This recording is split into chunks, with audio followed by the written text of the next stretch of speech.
सरस्वती नमस्तुभ्यं वरदे ज्ञानदायिनी पाठारंभं करिष्यामि सिद्धिर्भवतु मे सदा. Children, we are going to start new topic.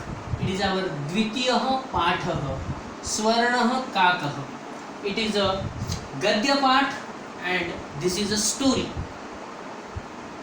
written by the author Sri Padma Shastri, and name of his book from where the chapter has been taken is Vishwa Katha Shatakam. Vishwa Katha Shatakam, ग्रंथकार Shri पद्म शास्त्री, कथारूप उतारा स्वर्णः काकः. This is our second topic, द्वितीयः पाठः. प्रस्तुत पाठ श्री पद्म शास्त्री द्वारा रचित विश्व कथा शतकम नामक कथा संग्रह से लिया गया है, जिसमें विभिन्न देशों की 100 लोक कथाओं का संग्रह है. यह वर्मा देश की एक श्रेष्ठ कथा है, जिसमें लोभ और उसके दुष्परिणामों के साथ साथ त्याग और उसके सुपरिणाम का वर्णन एक सुनहले पंखों वाले कौवे के माध्यम से किया गया है. So this is a story and this story explains about the fruits of good and bad work. अच्छे और बुरे कर्मों के फल. अच्छे कर्मों का फल हमेशा अच्छा होता है और बुरे कर्म करोगे तो उसका परिणाम भी बुरा ही होगा. कुछ इस प्रकार का बोध, कुछ इस प्रकार की सीख यह पाठ हमें देता है, जिस पाठ का नाम है स्वर्णः काकः. इट इज अ स्टोरी, कथा रूप उतारा एंड गद्य उतारा. लेखक श्री पद्म शास्त्री, कथा ग्रंथ विश्व कथा शतकम. So concentrate over here. Shatakam means a bunch of 100, a group of 100. It is called as shatak. किसका ग्रुप बनाया है? विश्व की अलग अलग कथाओं का. विश्व कथा, number of stories is 100. That's why the name of this book is विश्व कथा Shatakam. As it is a गद्य पाठ एंड स्टोरी, इस पाठ पे हमें 4 अलग अलग प्रकार के प्रश्न आपके फाइनल एग्जाम में पूछे जा सकते हैं, जिसमें से गद्यांश 5 मार्क के लिए, प्रश्न निर्माण 1 मार्क के लिए, घटनाक्रम 4 मार्क के लिए और उचित पर्याय मेलन 1 मार्क के लिए. इन सब को आप अगर काउंट करते हो तो इस पाठ का फाइनल एग्जाम के लिए वेटेज चला जाता है सीधा सीधा मैक्सिमम 11 मार्क. लेकिन कोई भी पेपर सेट करने वाला किसी भी एक ही टॉपिक पे सभी प्रश्न नहीं पूछता है. वो हर एक पाठ को समान वेटेज देने का प्रयत्न करता है. अगर उसने इस पाठ के बारे में भी ऐसा किया तो बड़ा क्वेश्चन गद्यांश 5 मार्क का और बड़ा क्वेश्चन घटनाक्रम 4 मार्क का, ये दोनों अगर डिलीट हो गए तो 2 ही प्रश्न बचते हैं 1-1 मार्क के लिए, जिसमें से अगर एक भी प्रश्न इस पाठ के ऊपर आता है तो ये पाठ मिनिमाइज हो जाएगा. कम से कम इसका वेटेज आता है 1 मार्क का और ज़्यादा से ज़्यादा इस पे आते हैं 11 मार्क के क्वेश्चन. सो 11 से लेके 1 मार्क तक के प्रश्न इस द्वितीय पाठ स्वर्ण काकः पे आपके फाइनल एग्जाम को आ सकते हैं. इन शॉर्ट लेखक परिचय जान लेते हैं. इस कथा के लेखक पद्म शास्त्री हैं.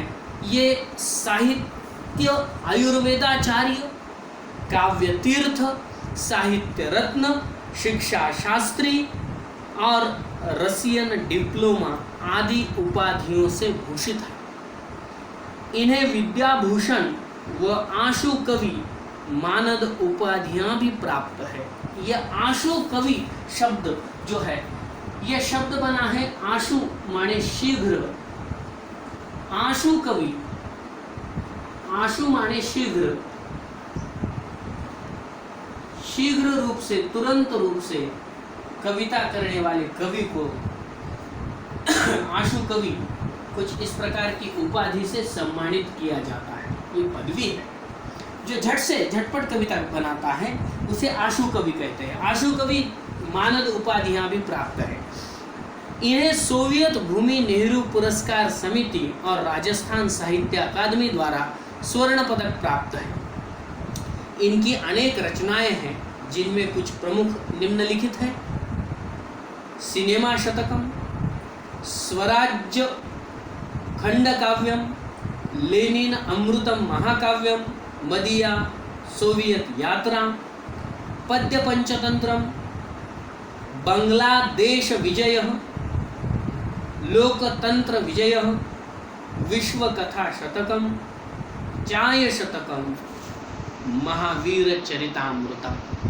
इसमें से सुप्रसिद्ध रचनावली विश्व कथा शतकम, इस विश्व कथा शतकम में से ये पाठ संकलित किया है जिसका नाम है स्वर्णः काकः। इट इज अ स्टोरी, ये कथा है और इसीलिए मैं इस कथा के बारे में घोषणा शुरू में ही कर देता हूँ कि यह एक काल्पनिक पूर्ण रूप से कथा है और पूर्ण रूप से काल्पनिक होने की वजह से सभी characters which involved in this story they are fictional and imaginary।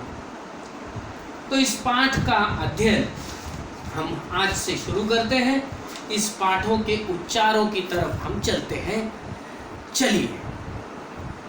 पुरा कस्मिंश्चित् ग्रामे एका निर्धना वृद्धा स्त्री न्यवसत्, तस्य च एका दुहिता विनम्रा मनोहरा च आसीत्। एकदा माता स्थाल्यां तण्डुलानि निक्षिप्य पुत्रीम् आदिदेश सूर्यातपे तण्डुलान् खगेभ्यो रक्ष। किञ्चित् कालात् अनन्तरं तत्र एकः विचित्रः काकः समुड्डीय ताम् उपजगाम। यह है हमारा पहला परिच्छेद। पुरा कस्मिंश्चित् ग्रामे एका निर्धना वृद्धा स्त्री न्यवसत्। पुराने ज़माने की यह बात है। पुराने ज़माने में किसी एक गांव में एक निर्धन तथा वृद्ध स्त्री रहती थी। बुढ़िया थी, बूढ़ी हो चुकी थी और उसके पास धन बिल्कुल ही नहीं था, निर्धन बन चुकी थी। तस्य च एका दुहिता, उसकी एक पोती, दुहिता माने पोती, विनम्रा मनोहरा च आसीत्, बड़ी ही नम्र स्वभाव की, बड़ी ही सुंदर, वो भी उसके साथ रहती थी।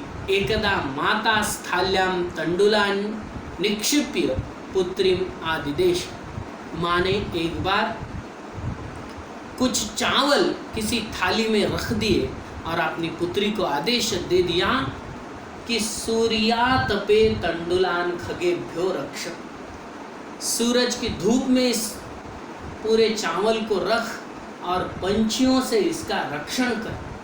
किंचित कालात् अनंतरम, थोड़ी देर बाद, एकः विचित्रः काकः समुड्डीय ताम उपजगाम, एक विचित्र कौवा वहाँ पे उड़कर आता है। इसके बाद क्या होता है जानने के लिए हम हमारे अगले एपिसोड में मिलते हैं। तब तक के लिए धन्यवाद। जय हिंद, जय महाराष्ट्र।